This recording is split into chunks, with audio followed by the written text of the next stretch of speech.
In 1939, the shipyards of the Third Reich put the finishing touches on the largest battleship ever built in Europe. It would be the most heavily armored and the most powerful, equipped with modern artillery capable of fending off attacks from the sea and the sky. This terrible machine was named the Bismarck. The battleship was to be sent on a North Atlantic mission to decimate the American cargo convoys that were providing Great Britain with supplies. Should the operation succeed, England, who had been alone in their fight against Nazi Germany for more than a year, would be cut off and brought to their knees. But the Royal Navy had no intention of letting this happen. Thus began one of the most formidable naval battles in history, and one of the turning points of World War II.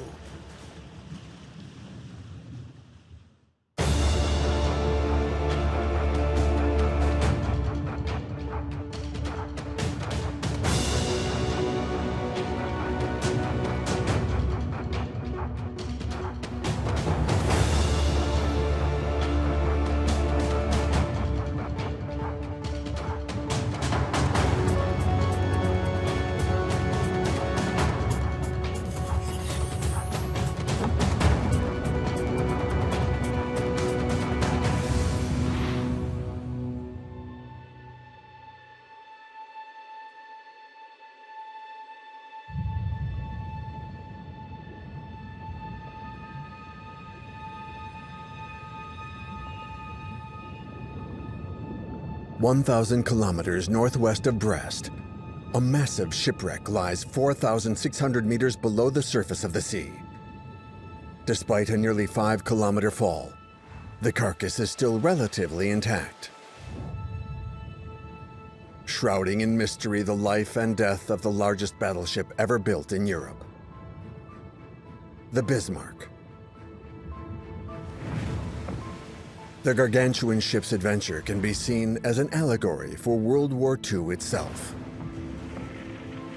The tragedy of this massive ship explains the Battle of the Atlantic, the attack on Pearl Harbor, Japan's defeat in the Pacific, and the eventual triumph of the Allies over Nazi Germany.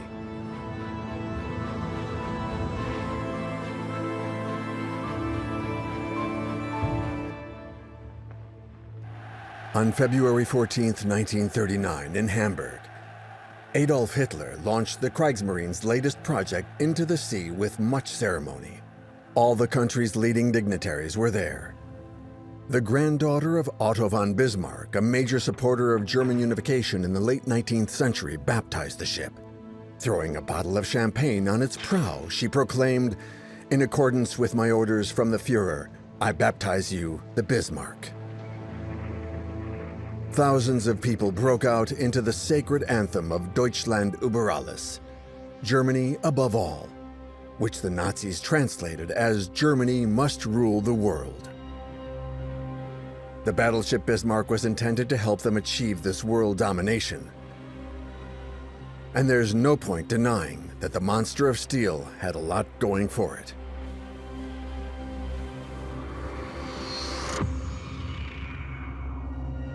It was 250 meters long and 36 meters wide. It had a draft of 10.2 meters. The maximum weight in combat was just over 50,000 tons, 40% of which was due to the ship's massive armor plating. The main armor belt was 320 millimeters thick, while the horizontal armor had a thickness of 110 millimeters. The plating on the main turrets was 180 to 360 millimeters thick. On the conning tower, it was 200 to 350 millimeters. The ship was powered by 12 Wagner boilers and 3 turbines made by Blohm and Voss. Together, they could produce up to 138,000 horsepower for a maximum speed of 30 knots. The Bismarck could travel 8,410 miles, more than 15,000 kilometers at a cruising speed of 15 knots.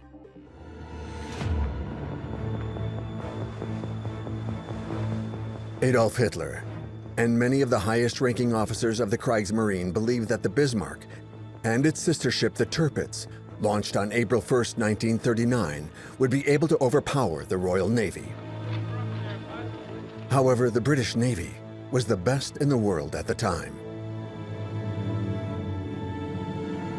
It had an impressive fleet of 19 battleships, 6 aircraft carriers, 60 submarines, 150 destroyers, 80 cruisers, including 3 battle cruisers. The HMS Hood was the jewel of the English fleet. The Hood was named for a notable family who had given many admirals to the British Navy, and the ship was the darling of the English people. It was designed by a brilliant engineer named Sir John Jackie Fisher, who had also designed the Dreadnought-class battleships. The Hood was like the big brother, or maybe the little brother, of the dreadnoughts, because it was approximately the same size and had approximately the same weapons. The difference was that it had less armor, making it much faster than the dreadnoughts. For the British, the ship's speed was intended to compensate for the relative weakness in the armor plating.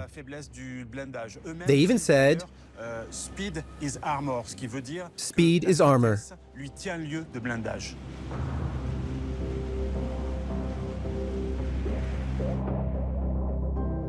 Even with the best Navy in the world, the Royal Navy had its work cut out for it in the middle of 1941.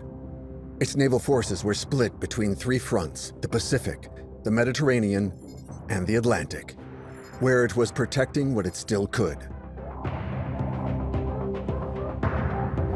In late 1940, England's factories were running at full speed, but the country was still under threat of a German invasion. The Blitz, the bombing campaign launched by the Reich in September 1940, was still underway, doing its best to demoralize the British population through massive attacks, which frequently caused firestorms.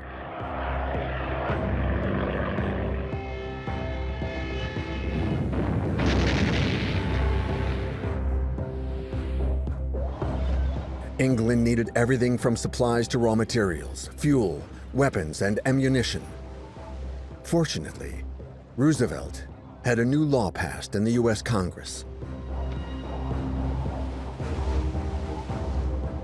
The Lend-Lease Law was passed by the US Congress in March of 1941, and it remained in effect until the end of the war, nearly the end of 1944. The law stated that the President of the United States could cede, sell, or exchange any kind of merchandise or goods to any country whose defense was considered vital for the protection of the United States. At this point in the war, it was a godsend for England. After France fell, the United Kingdom had to rely on supplies from its colonies or the American continent for support in its fight against Nazi Germany. But first, those convoys had to reach the British ports. Hitler had realized that the Atlantic route needed to be cut off if he wanted to bring down his enemy. As a result, he launched Operation Rheinbung.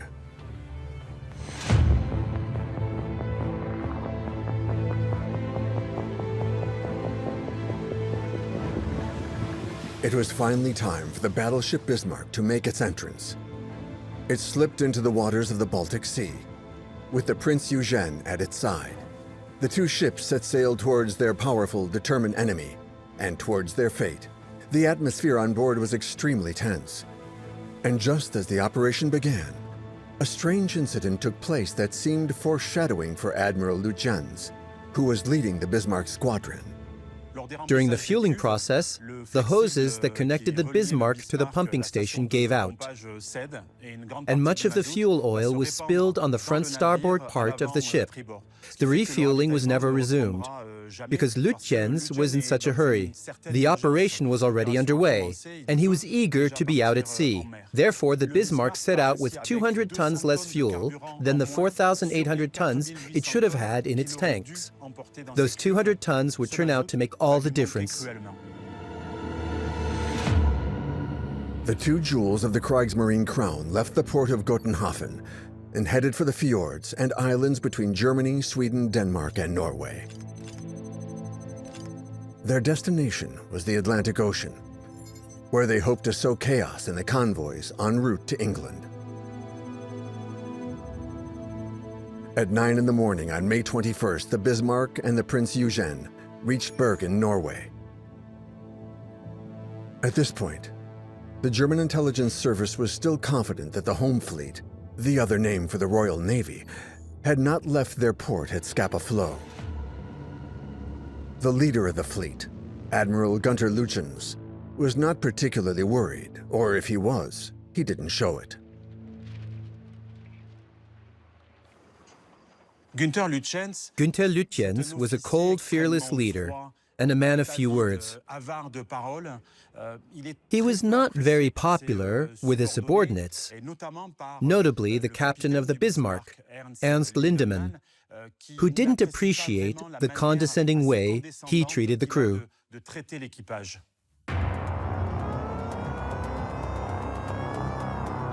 At 1:15 in the afternoon, the alarm sirens went off on the battleship. Almost immediately, an airplane flew over the two ships at the Bergen anchorage. There wasn't even time to activate the ship's air defense systems, and the airplanes of the Luftwaffe, the German Air Force, stayed on the ground. Everyone was astonished. The secret operation might not remain secret for much longer. A Spitfire took pictures of the two German ships and delivered them to the British Admiralty. The Bismarck was clearly identified. Despite this incident, in Bergen, the Prince Eugen filled up on fuel to ensure it could travel further. For some reason, the Bismarck didn't refuel, remaining with 200 tons less fuel in its tanks. It's one of the great mysteries of the tragedy of the Bismarck. Why didn't Admiral Lütjens refuel, even though he left his fleet in the anchorage for a whole day at risk of being seen? By the time the Bismarck and the Prince Eugen finally left Bergen around midnight, the Kriegsmarine intelligence services had already announced that the Bismarck had been spotted by Norwegian resistance fighters several days prior. Out of fear of attacks by enemy airplanes, the two swastikas that had been painted on the front and back of the ship were covered with paint, hiding them to make the Bismarck less of a target. Operation Reinübung had been completely exposed by this point, yet it continued on despite Hitler's reticence. Why? Because Admiral Lütjens was convinced that the English hadn't moved. In reality, he was sorely mistaken. At the same moment as the two German ships left their anchorage, 250 kilometers away, the HMS Hood and the Prince of Wales also set out to sea. Unaware of this fact, the German admiral wanted to take advantage of the storm to reach the heart of the Atlantic unseen. On the morning of May 22nd, a Maryland light bomber braving the elements confirmed that the Bismarck had left the fjords of Norway. At 10:15 that evening, the HMS Suffolk set out from Iceland to join another heavy cruiser, the Norfolk, in the Denmark Strait. The HMS Hood, the Prince of Wales, and 6 destroyers left the Faroe Islands for the southern end of the strait. 1 hour later, Admiral Tove left Scapa Flow on board his admiral ship, the King George V. It was accompanied by 4 light cruisers, 7 destroyers, and the victorious aircraft carrier. The fleet would be joined in the Northern Hebrides the next day, May 23rd, by the battlecruiser Repulse and 3 more destroyers. Further south, in Gibraltar, the Force H, which included the Ark Royal aircraft carrier, prepared to lend a hand to its companions at arms in the home fleet. On May 23rd, no fewer than 36 British ships were preparing to track the Bismarck and the Prince Eugen. The home fleet had mobilized the majority of its forces to intercept and sink the Bismarck and the Prince Eugen in the middle of the North Atlantic. On board the Bismarck, the atmosphere was tense. Any hope of reaching the Atlantic unseen had been completely destroyed. The battleship's hydrophones had already captured the sound of 2 ships, the Suffolk and the Norfolk heavy cruisers, whose signals on their radar systems would not be disappearing anytime soon. At this point in time, the crew of the Bismarck was very concerned, because it was no longer a question of whether or not the ship would be intercepted, but when. At 8:30 in the evening, the Norfolk emerged from the mist right in front of the Bismarck. The German battleship immediately fired off a spray of 8 380mm shells.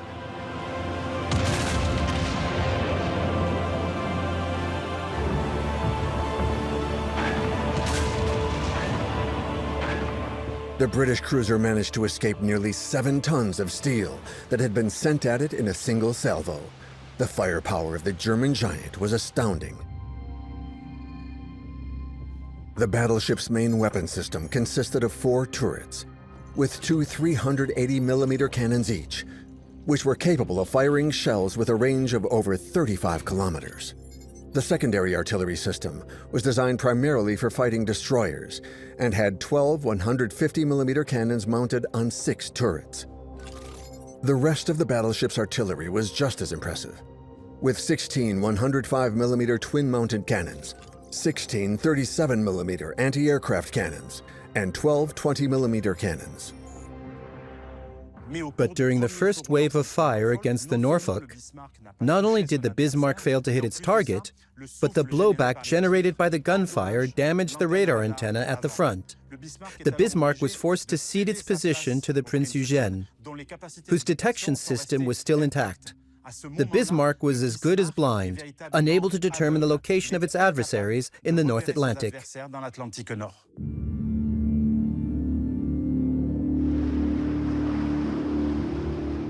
That put it in a bad position, because while the Norfolk and Suffolk clung to its coattails, the HMS Hood and the Prince of Wales charged towards it from the southeast. Lütjens still wasn't worried, however, because the German intelligence service had not yet realized the British ships had set sail. He was still convinced he would be able to use the storm that was brewing in the Atlantic to slip through the net. He was wrong. In addition to the Hood and the Prince of Wales, 3 other ships of the line and 1 aircraft carrier were also headed for the Bismarck and the Prince Eugène. At 11:31 that evening, the Force H received orders to set sail from Gibraltar in order to provide protection for a large convoy of troops in the Atlantic. At 5:47 a.m., an alarm went off on the Bismarck. They were caught completely off guard. Just a few minutes later, the Hood and the Prince of Wales were 30 kilometers from the ship. When they reached 29 kilometers, they opened fire.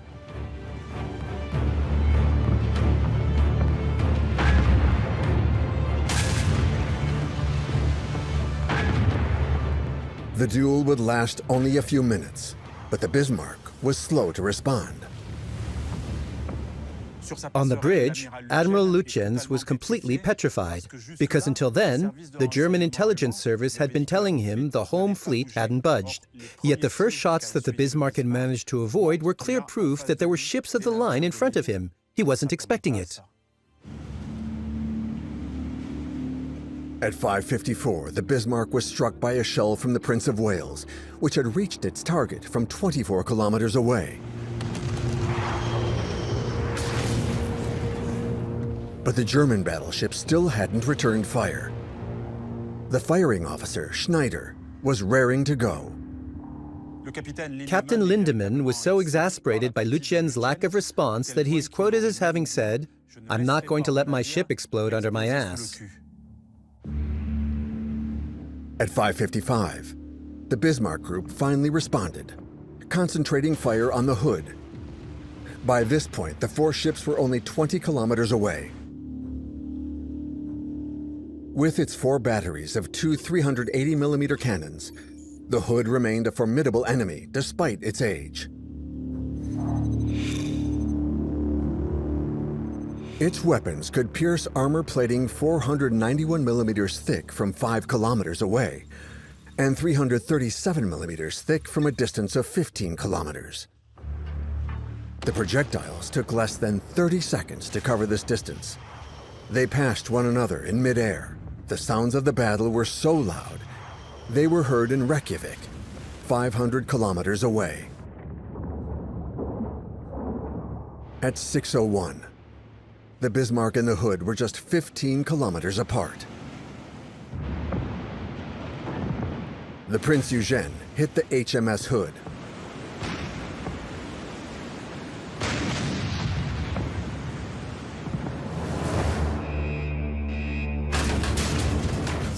The fire was quickly contained by the crew, but the Bismarck's fifth salvo hit the bullseye. A shell weighing nearly 800 kilos found its way into the superstructure of the British ship, coming to a halt in a hold filled with ammunition. A column of fire 300 meters high suddenly rose into the sky, and a catastrophic explosion broke the Hood in two. The ship sank in a matter of seconds. In an odd twist of fate, a short circuit triggered a last round of fire from the gun turret just before it sank for good. Only 3 people survived out of a crew of 1,415. England had just lost the Hood, its favorite ship. At 6:06, the disabled Prince of Wales released a smokescreen and charged out of battle at top speed. 13 of its soldiers died. Lütjens decided not to pursue it.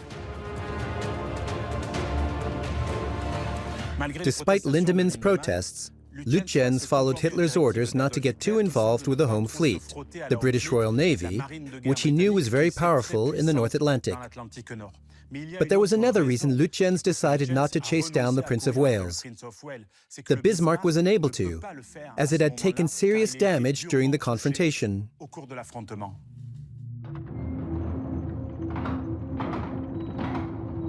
Two of the 3 356mm shells fired by the Prince of Wales had caused substantial damage to the ship. One of them entered the port side and exited through the starboard side, resulting in a 1.5-meter breach in the hull and allowing 2,000 tons of seawater to rush in, too much to pump. Even worse, a portion of the fuel stored at the front had been definitively lost. The fact that Bismarck's fuel tanks had not been entirely filled in Norway, when they could have refueled, had an impact on the decisions to come and would influence the ship's tragic fate. A small trickle of oil was spilling out of the breached ship's hold, spreading behind the ship. It had to be repaired as quickly as possible. At 8:01 in the morning, on May 24, 1941, Lütjens decided to make a significant detour to the west to reach the port of Saint-Nazaire, where he would have his ship repaired before resuming the operation. But London, once the fright had passed, had gathered reinforcements. The Norfolk, the Suffolk, and the Prince of Wales were still following the Bismarck on their radar, and Admiral Tovey on board the King George V was just 650 kilometers away. He wanted to bring the aircraft carrier the Victorious as close as possible to attempt an aerial attack. Other battleships, including the Rodney, were converging on the Bismarck from the center of the Atlantic, but the British still didn't know where the German battleship was headed.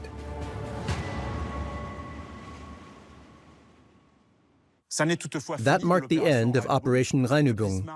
The Bismarck and the Prince Eugen split up. The Bismarck had to think about its survival, which was contingent on not being caught by its pursuers. So it counted on its speed of 28 knots, which was approximately the same as the British ships that were pursuing it. In theory, it shouldn't have been able to be caught unless something slowed it down. But this game of hide-and-seek was somewhat lopsided. At 11 o'clock in the morning, the Sunderland seaplane from the Coastal Command spotted the trail of oil leaking from the Bismarck. The wounded ship was leaving tracks on the sea. In spite of all this, after their first unsuccessful attempt on the late afternoon of May 24th, the Bismarck and the Prince Eugen managed to split up without raising the suspicions of their pursuers. Admiral Lütjens used the pouring rain as cover and turned the Bismarck abruptly starboard, briefly engaging with the group of British ships. Under cover of this brief altercation, the Prince Eugène split off to the west. Its sole mission was to harass the convoys of the Atlantic. At 7:50 that evening, the Bismarck resumed its original route. The 3 English ships were now off their port side. But a few hours later, a new threat would appear. The aircraft carrier, the Victorious, was just 193 kilometers away, bringing it within range for air raids. It was time for the English to intervene. The German battleship was approaching a zone where packs of U-boats might be patrolling. At 10:10 p.m., in the pouring rain, 9 Swordfish biplanes managed to take off from the bridge of the Victorious.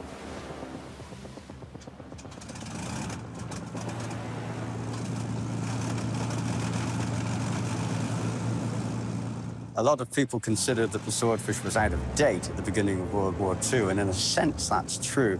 But when it was designed in 1935, it was an extremely useful and good aircraft. Its speed was good for the day at 139 miles per hour, and its capability for carrying a torpedo was exactly what the Navy needed.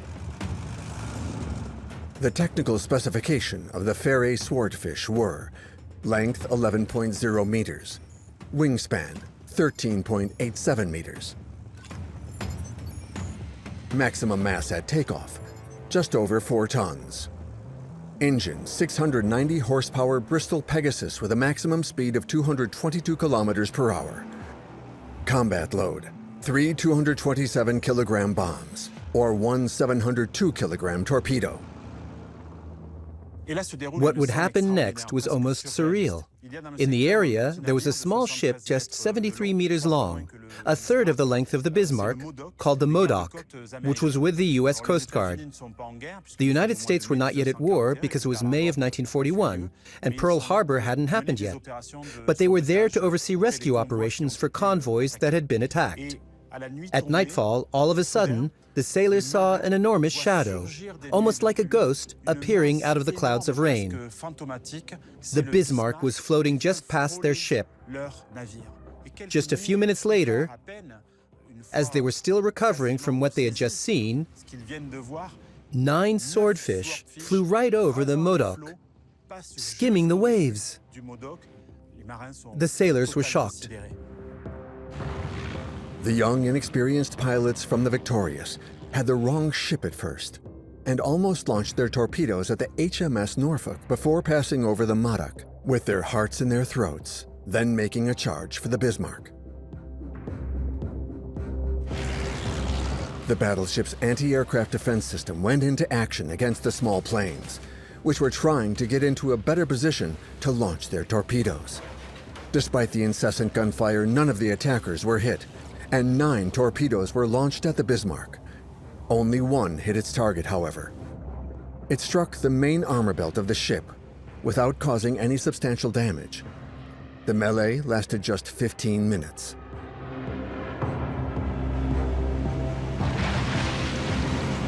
It's hard to imagine the courage of the pilots who had to face the elements and the Bismarck in open cockpit airplanes. They managed to survive everything: the anti-aircraft defense systems of the German battleship, the rain, the darkness, the cold, and the gusts of wind.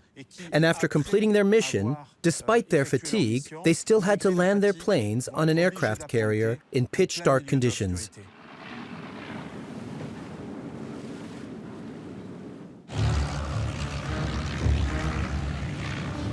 The English pilots did a remarkable job, but the Bismarck's flak turned out to be much less effective, especially the medium and lightweight pieces, which were too few in number and not powerful enough, making them completely unable to hit the airplanes flying at near sea level.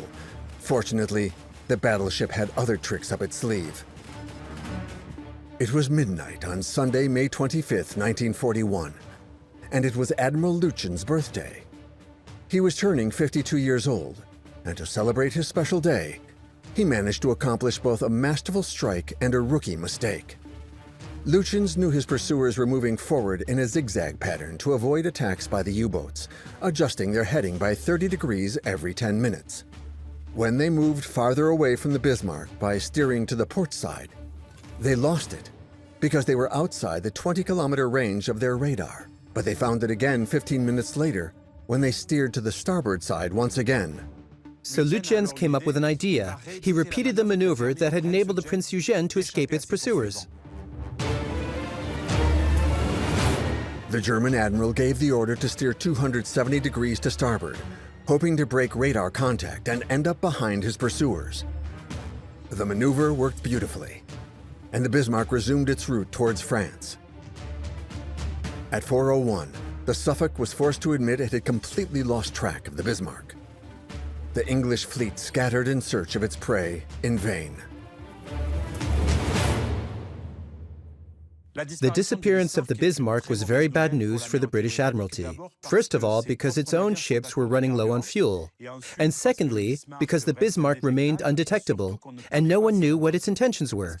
Was it returning to Norway, or would it try to make it to France? There were only two remaining hopes. The Force H, which had left Gibraltar with the Ark Royal, and could intercept it in the North Atlantic if it aimed for France, and the HMS Rodney, whose captain was convinced it was headed for either Brest or Saint-Nazaire. But the plan to neutralize the executioner of the HMS Hood was a fragile one. The Atlantic Ocean is vast, and the Bismarck, which was ahead of them and approaching the area protected by the U-boats and the Luftwaffe, was just as fast as its pursuers. The German battleship was clearly ahead in this race, but Admiral Lütjens was about to make a fatal error. The German admiral didn't realize that he was outside his pursuer's radar range, and therefore should have maintained radio silence. The radio exchanges of the Bismarck made it possible to determine its location by triangulating the axes of emission. On the morning of May 25th, the listening stations of England, Ireland, Iceland, and Greenland determined the direction of a message that had been transmitted by the Bismarck at 7:27. The Admiralty knew where the enemy ship was on the map. Unfortunately, on board the King George V, Admiral Tovey made an error of judgment. He concluded that the Bismarck must be heading for the Strait of Norway, where it would attempt to force the passage between the Faroe and the Shetland Islands. Tovey changed his heading, taking his ship further away from its objective, of which he had been within 185 kilometers. The Bismarck got away.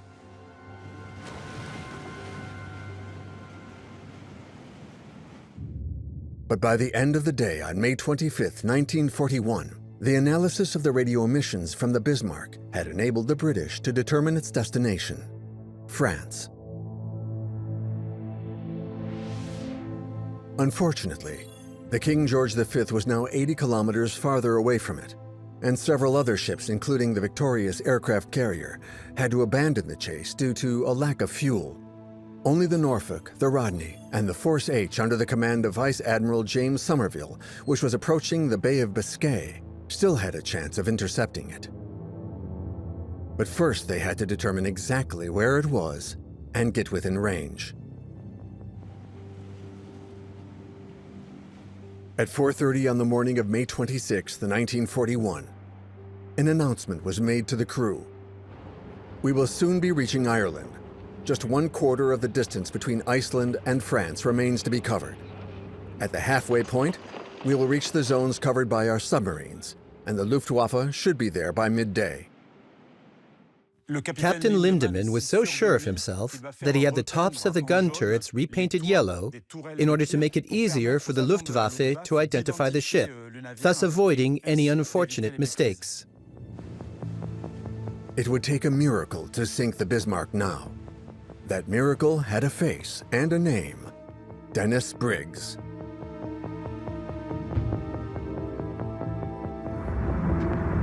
The Catalina seaplane from the Coastal Command, piloted by Briggs, took off from Northern Ireland at 3 in the morning. By mid-morning, Briggs spotted through the clouds a black shape on the horizon. The Bismarck.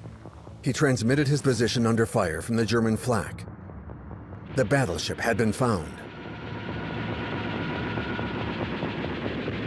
It was 1,296 kilometers from the port of Brest, which it could reach by the following day.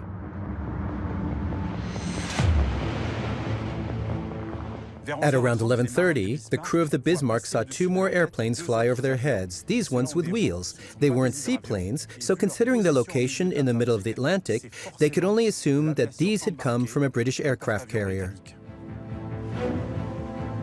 That aircraft carrier was the Ark Royal, which had traveled there from Gibraltar. At that precise point in time, it was the only ship from the Force H that could intercept the Bismarck with its swordfish. But nothing would go according to plan. On board the renowned battlecruiser, Vice Admiral James Somerville sent out a light cruiser, the HMS Sheffield, to tail the enemy ship. At the same time, he ordered a squadron of 15 torpedo bombers to be sent out. But the pilots had not been informed that they would be flying over the Sheffield. Even worse, their commander had assured them that the only ship that they would come across would be the Bismarck. All signs pointed to a potential disaster brewing. The 11 swordfish from the Ark Royal targeted the wrong ship, and 6 torpedoes were launched against the Sheffield. It managed to avoid them, but 5 of the magnetic torpedoes exploded when they touched the waves. This blunder would have had a major impact on the events that followed, because at the same time, in spite of the storm, Vice Admiral Somerville decided to launch a raid and to equip all planes with torpedoes that exploded on impact. That would make all the difference. Time was running short, and there was little chance of success. The Rodney and the King George V were too far away. The Renown and its 2 destroyers were too vulnerable. The English didn't know that a U-boat, the U-556, had been diverted to provide coverage for the last section of the voyage of the Bismarck, which had a chance of escaping its pursuers.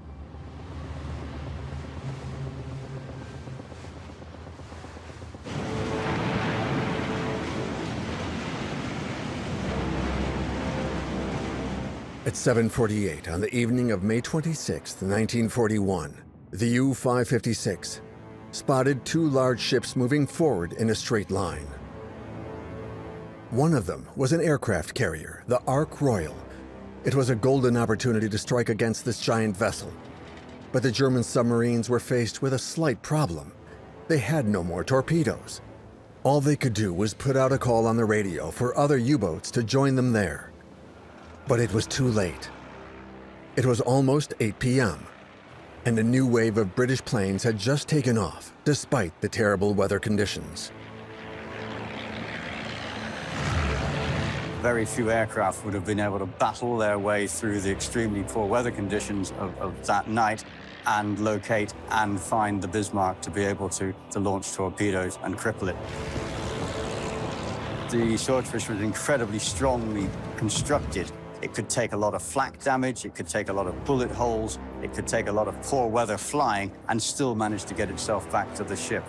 The swordfish has no canopy or cover or closed-in cockpit area. The telegraphist air gunner, or TAG, operated only a single Lewis K machine gun, but again, this was very, very small machine gun really for its own self-defense. The swordfish could fly almost touching the wave tops down to 20, 30 feet above the waves, and this was under the enemy fire. The Bismarck found that it couldn't range its guns low enough to shoot the aircraft, incoming aircraft, out of the sky.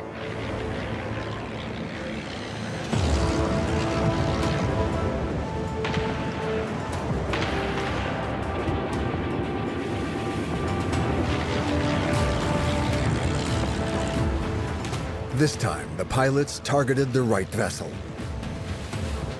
Despite fire from the anti-aircraft defense system, they charged towards the battleship, which managed to avoid the first wave of torpedoes. But it would only take a single projectile to change the course of history. One torpedo hit the center of the ship, causing minimal damage. But at 9:14, another torpedo that could have missed the giant by a matter of centimeters exploded on the poop deck. The German battleship's tillers were blocked. At 9:40, the High Commander of the Kriegsmarine received a message from the Bismarck. The ship can no longer be maneuvered. We will fight to the last shell. Long live the Führer. Admiral Lütjens remained as eloquent as ever. At this point, the Bismarck was unable to escape, even though it was just a few kilometers from the zone that was secured by German submarines and the Luftwaffe. As soon as he realized the Bismarck could no longer be controlled, Admiral Tovey on board the King George V put out a call for all ships to converge on their prey. The Bismarck was on the edge of the range of the Luftwaffe, but it was careening to the north like a wounded animal. Over the course of that night, 6 destroyers harried the battleship, organizing several waves of torpedo attacks. Despite the wild sea, the terrible weather, and its reduced maneuvering capacity, the Bismarck stood strong. At 11:56, Lütjens sent a message to Hitler. "We will fight to the end, believing in you, our Führer, and keeping unwavering faith in Germany's final victory." At 1:53 in the morning, Hitler sent a brief response to Lütjens' message. "Thank you on behalf of all of Germany."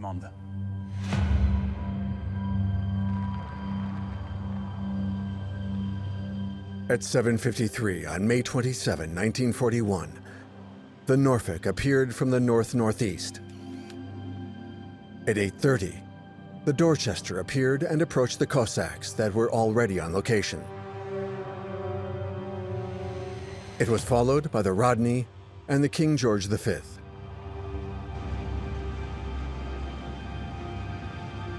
Launched in 1939, the King George V battleship was 227 meters long, 24 meters shorter than the Bismarck.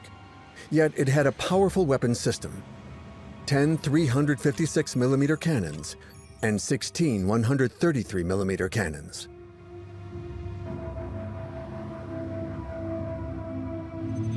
Its shells could pierce 541 millimeters of armor plating at a distance of 5 kilometers, 385 millimeters at 10 kilometers, and 326 millimeters at 15 kilometers.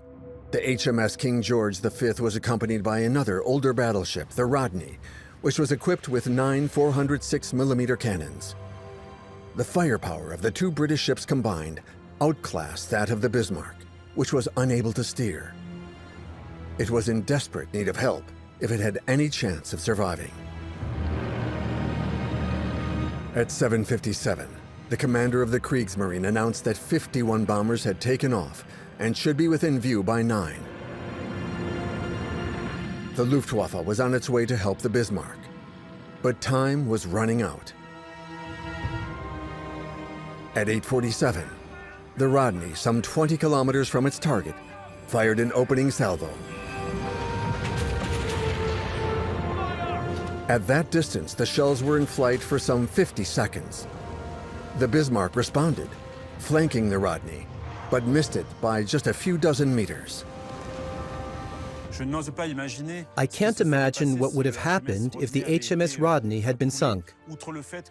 In addition to the home fleet losing one of the jewels in its crown, it would have proven that the Bismarck was still operational, and the whole operation to sink it might have been called into question.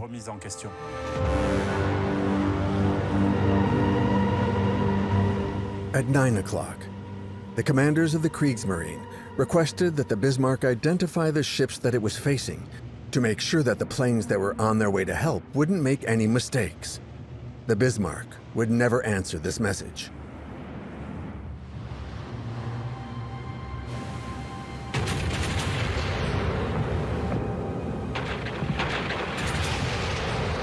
At 9:02, 2 shells destroyed the center and front of the German battleship.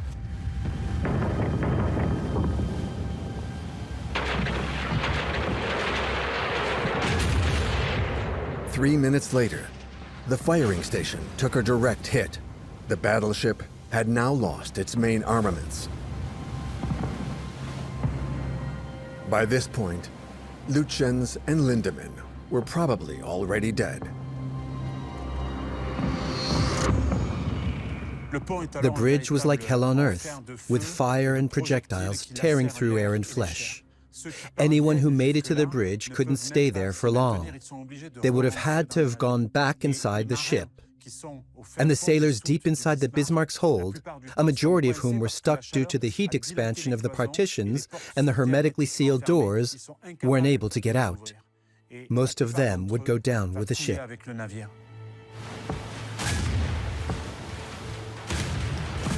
At 9:31, another direct hit finished off the main artillery system.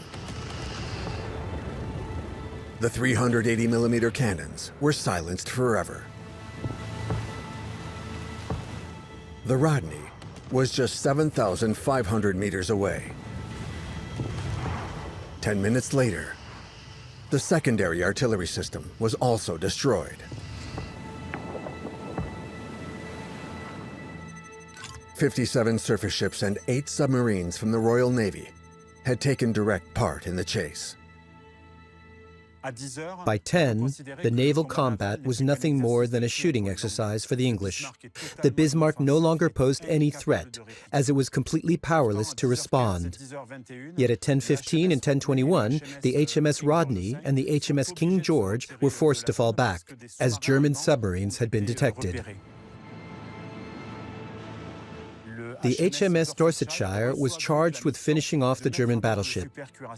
In just 1.5 hours, the Bismarck was targeted by 2,900 shells, representing 600 tons of projectiles and 16 tons of explosives. It took 300 hits, but it was still floating.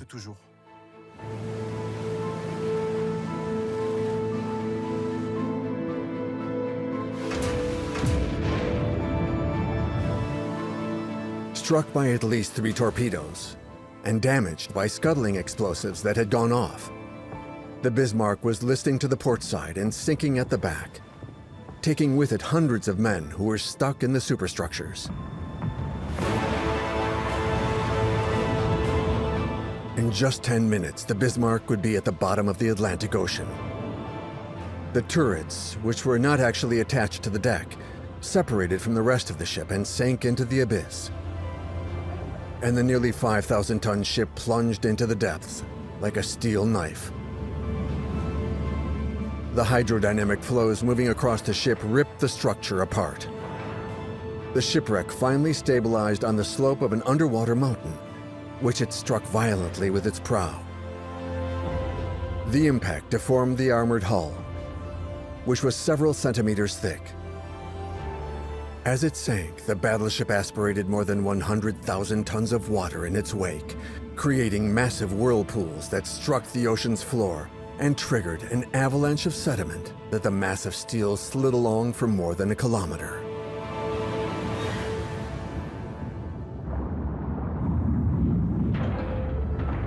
The wreck destroyed everything in its path, churning up the seafloor and carving a deep groove before finally settling into place. The immobilized monster was to be the last resting place for most of its crew.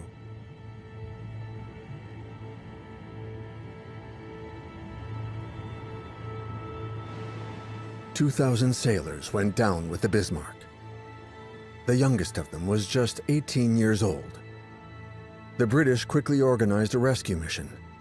Hundreds of men had been thrown into the sea, which was covered with a thick layer of fuel. They were desperately clinging to life. The crew of the Dorsetshire threw them ropes so they could climb on board. The chaos of this moment marked the English crew all the more because they were suddenly forced to bring the rescue operation to a halt when U-boats were detected in the distance. At 11:46, the Dorsetshire sailed farther away, abandoning dozens of men to the sea. 116 men from the Bismarck were saved, and as the story goes, one cat that was named Oscar.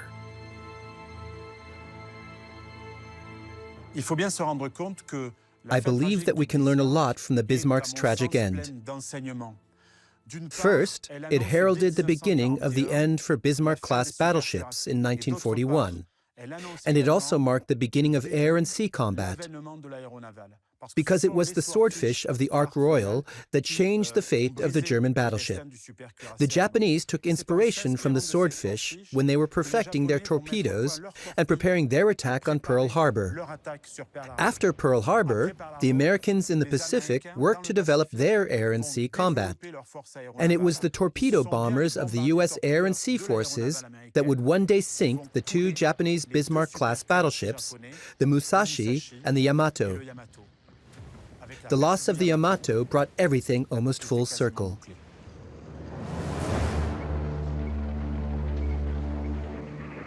The loss of the Bismarck was a huge hit for the Kriegsmarine. Its twin brother, the Tirpitz, would never get involved in the North Atlantic.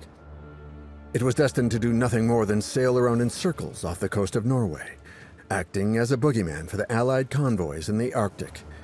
Transformed into a floating fortress, it was sunk while anchored on November 12, 1944, by 6-ton perforating tallboy bombs.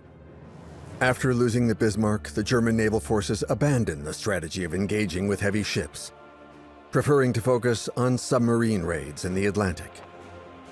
In line with Admiral Donitz's way of thinking, packs of submarines charged at Allied convoys, marking the beginning of a new kind of naval combat.